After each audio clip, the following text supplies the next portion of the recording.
বাইহাটা গাঁও পঞ্চায়তৰ কিবৰণ দাস, অম্বিকা ডেকা, ডেকা বেঙেনী দাস, বৰ ডাঙৰীকুছি গাঁও পঞ্চায়তৰ সৰস্বতী ডেকা আৰু কল্যাণী দাস, বিডিয়া দাঁতিকোনা উন্নয়ন খণ্ডৰ বৰ ডাঙৰীকুছি গাঁও পঞ্চায়তৰ সৰস্বতী ডেকা আৰু কল্যাণী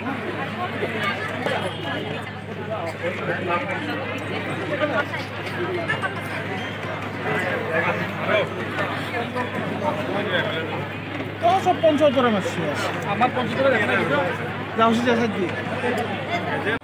সমাপ্তি হোৱাৰ পিছত আমি প্ৰত্যেকটো বিধানসভা সমষ্টি এই ব্যৱস্থাৰ অনুষ্ঠানত উপস্থিত থকা আমাৰ কামৰূপ জিলাৰ এডিসি কলিতা ডাঙৰীয়ানী, আমাৰ সাৰ্কুল অফিচাৰ বিক্ৰম, লগত মই আপোনালোকক এটাই অনুৰোধ কৰিছোঁ।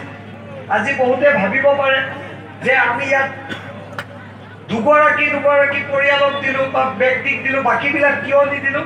বাকীবিলাকো আপোনালোকে পাব। ইতিমধ্যে আপোনালোকৰ নামো আমাৰ তাত আহিছে। মই আপোনালোকক এটাই অনুৰোধ কৰিছোঁ, কাৰ কাৰ নাম নাছিল এই আৱাজ প্লাছৰ 2019-ৰ পিছত ছাৰ্ভে হোৱা নাছিল। মুখ্যমন্ত্ৰী ডাঙৰীয়াৰ প্ৰচেষ্টাত, প্ৰধানমন্ত্ৰী ডাঙৰীয়াৰ হস্তক্ষেপত আৰু 4 লাখৰো ওপৰত অধিক মানুহৰ এই কোনসকল ব্যক্তিয়ে এই ছাৰ্ভেত, নতুন ছাৰ্ভেত অন্তৰ্ভুক্ত হ'ব, মানুহখিনি কথা কৈছোঁ। কোনে কোনে এই ছাৰ্ভেত অন্তৰ্ভুক্ত নহ'ব আপোনালোকে জানাটো দৰকাৰ। যাৰ 4 চকীয়া বাহন আছে তেওঁলোকে ইয়াত সংলিষ্ট নহ'ব, বুজি পাইছেনে? যাৰ গাড়ী আছে তেওঁলোকে নেপাব। ট্ৰেক্টৰ বা খেতি যদি ব্যৱহাৰ কৰিছে তেতিয়াহ'লেও তেখেতসকলক এই আঁচনিত অন্তৰ্ভুক্ত মানে ছাৰ্ভেতে অন্তৰ্ভুক্ত নহ'ব। দ্বিতীয়, চৰকাৰী চাকৰিয়াল মানে যিসকলে চৰকাৰী চাকৰি কৰিছে আৰু যাৰ 15,000তকৈ ওপৰত উপাৰ্জন আছে তেনে পৰিয়ালৰ এই ছাৰ্ভেত অন্তৰ্ভুক্ত নহ'ব। যদি কোনোবাই ইনকাম টেক্স পে' কৰিছে, চৰকাৰীভাৱে টেক্স দিছে, তেওঁলোকক এই ছাৰ্ভেত অন্তৰ্ভুক্ত নহ'ব। আৰু এই ধৰণৰ ব্যৱস্থাটোৱে আপোনালোকক এটা নতুন দিশলৈ লৈ যাব। আৰু যাৰ সম্পূৰ্ণ কেঁচা ঘৰ আছে তেওঁলোকেহে এই ছাৰ্ভেত এইবাৰ অন্তৰ্ভুক্ত হ'ব।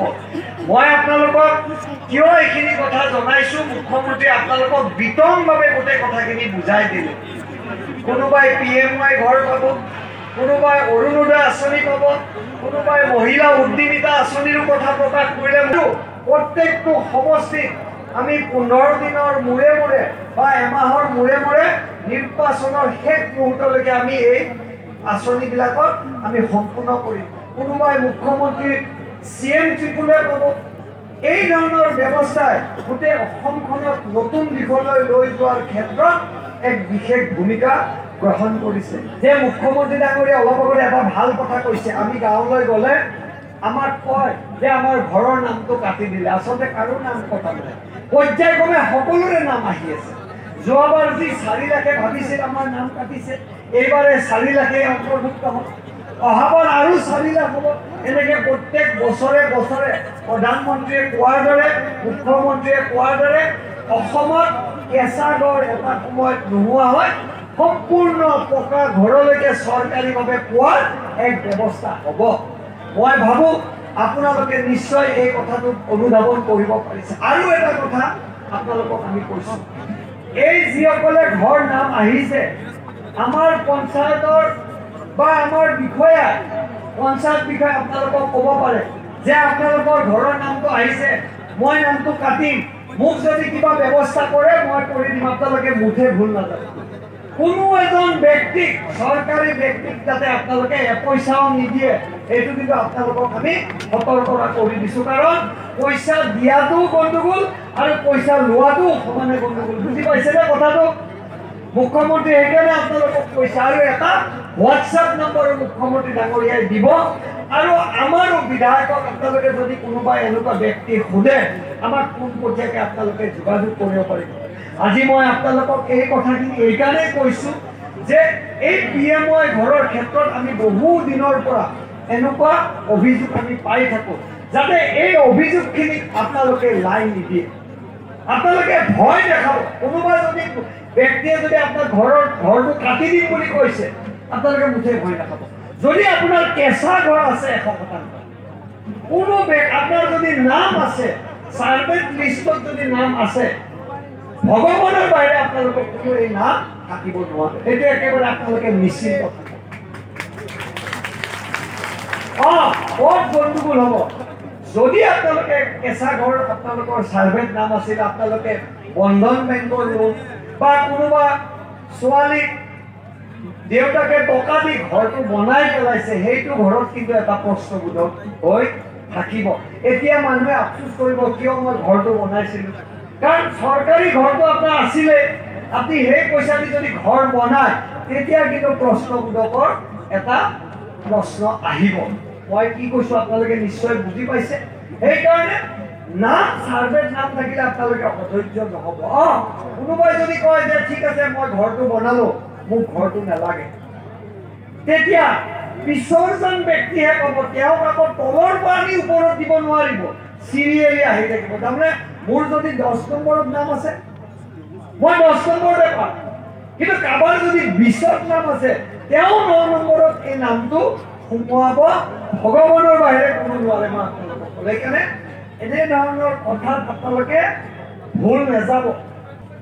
এনেকুৱা নহয় যে আজি ইয়াত যিসকলে ইয়াত আজি আহিছে সকলোৱে এই আঁচনিত অন্তৰ্ভুক্ত। বহুত পৰিয়াল আহিছে, বহুত আমাৰ সমাজকৰ্মী আহিছে, যাৰ এই আঁচনিৰ লগত কোনো সম্পৰ্ক নাই, কিন্তু তেওঁলোকৰ এক দায়িত্ব আছে। কিয় যে মোৰ গাঁওখনত আঁচনিখিনি প্ৰপাৰলি পাইছে নাই, জিআৰএছ বা ছেক্ৰেটাৰীয়ে কিবা অসুবিধা কৰিছে নেকি, বা গাঁৱত কোনোবা দালালে কিবা চক্ৰান্ত কৰিছে নেকি।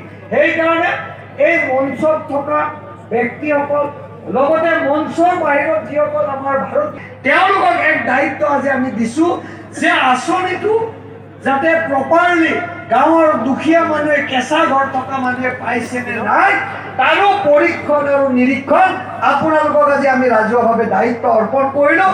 আৰু আপোনালোকে এই দায়িত্বত নিজে সোমাই এক সুবিচাৰ কৰিব বুলি আমাৰ বিশ্বাস আছে। আপোনালোকৰ আৰু আমাৰ সকলোৰে মুখ্যমন্ত্ৰী, আপোনালোকৰ বিধায়ক এই অঞ্চলৰ তেখেতে প্ৰতিনিধিত্ব কৰি আছে। আজি তেখেতে নিজে আজি পলাশবাৰীৰ পৰা আজি উদ্বোধন কৰিছে। তেখেতে আজি আকৌ নতুন ঘৰ আনিম বুলি যে আজি তেখেতে আমাক যে এই আৱাজ ক্লাছত যে তেখেতে সাৰ্ভে কৰাৰ চিন্তা চৰ্চা কৰিছে, এইজন মুখ্যমন্ত্ৰী নহ'লে আৰু নতুনকৈ আমি সাৰ্ভে হ'বলৈ কেতিয়াও সক্ষম নহ'লো। তেখেতৰ নেতৃত্বত প্ৰধানমন্ত্ৰী ডাঙৰীয়াৰ সহযোগত আমি আকৌ 10-12 লাখ মানুহে নতুনকৈ সাৰ্ভেটো অন্তৰ্ভুক্ত হ'ব।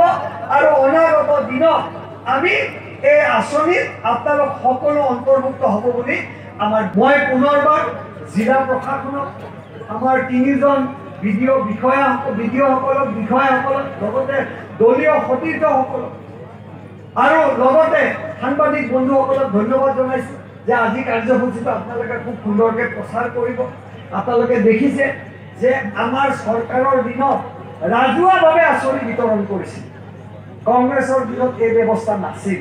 যোৱাবাৰো আমি কৰৰাত কৰিছিলোঁ, এইবাৰো আজি আমি বেজেৰাত কৰিছোঁ। এনেকৈ যি আঁচনি আহিব, এতিয়া মহিলা উদ্যমিতা আঁচনি, আজি আপোনালোকক কৈ থওঁ, যি 10,000 টকা আমাৰ সমষ্টিত 30,000 মহিলাই পাব, আমি মাননীয় মুখ্যমন্ত্ৰীৰ হাতেদি আপোনালোকক এই আঁচনি আমি দিয়াৰ চিন্তা চৰ্চা কৰিছোঁ। অকল আমাৰ নহয়, প্ৰত্যেকটো সমষ্টিতে মুখ্যমন্ত্ৰী ডাঙৰীয়াই যোৱাৰ এক প্ৰয়াস কৰিছে। মহিলা উদ্যমিতা আঁচনি, আজি ৰেচন কাৰ্ড বিতৰণ এনেকৈ কৰিছোঁ। আজি মুখ্যমন্ত্ৰীৰ আত্মনিৰ্ভৰ অসম আঁচনি, প্ৰায় 700 ল'ৰা ছোৱালীয়ে 2 লাখ টকা আকৌ নতুনকৈ পাব। ইতিমধ্যে এই আঁচনিটোত আমাৰ সমষ্টিৰ পৰা প্ৰায় 250 ল'ৰা ছোৱালীয়ে ইতিমধ্যে 2 লাখ টকা প্ৰথম কিস্তি পাইছে। যিসকলে প্ৰথম কিস্তিটো ভালকৈ ব্যৱহাৰ কৰিছে, তেওঁলোকে এই বছৰৰ ভিতৰত, এইকেইদিনৰ ভিতৰত দ্বিতীয় কিস্তিটো পইচা পাব। আৰু যিসকলে এই পইচাটো নি 75,000 টকা নি মোবাইল বা বাইক কিনিছে, তেওঁলোকৰ ইয়াতে বাই বাই হ'ব। পিছত আৰু আমাক ক'বলৈ ৰাস্তা নাথাকিব। কাৰণ এই 2 লাখ যদি সঠিক ব্যৱহাৰ কৰে তেতিয়া আপোনালোকে 20 লাখ টকালৈকে মুদ্ৰা লোন পাব। মই মহিলাখিনিৰ আইসকলৰ কাৰণে নকওঁ, আইসকলে এই 10,000 দি তেওঁলোকে বহুত কাম কৰিব পাৰিব। আমাৰ চিন্তা পুৰুষখিনিৰ কাৰণে, ল'ৰাখিনিৰ কাৰণে হয় মোবাইল নহয় বাইক, এইটোৰ পৰা বিৰত থাকিব আপোনালোকে। মই আপোনালোকক এইখিনিয়ে কথা আজি ক'লোঁ। ভাল লাগিল আজি আপোনালোকক লগ পাই। সকলোলৈকে পুনৰ শুভেচ্ছা থাকিল। আৰু আমি আশীৰ্বাদ বিচাৰিছোঁ কি, বেলেগ আশীৰ্বাদ নালাগে। পঞ্চায়ত নিৰ্বাচনত প্ৰধানমন্ত্ৰী আৰু মুখ্যমন্ত্ৰী ডাঙৰীয়া পদুমৰ চিম্বলটো চাই দিলে হ'ল। আৰু এইবাৰ আমি পঞ্চায়ত ছেমি ফাইনেল আৰু 26ত আমি ফাইনেল খেল খেলি নতুন কমলপুৰ সমষ্টি অধিক শক্তিশালী ৰূপত গঢ়াই নিয়াৰ ক্ষেত্ৰত আজি আমি সকলোৱে সংকল্প লৈ মোৰ বক্তব্য ইয়াত মই সামৰণি মাৰিছোঁ। ধন্যবাদ।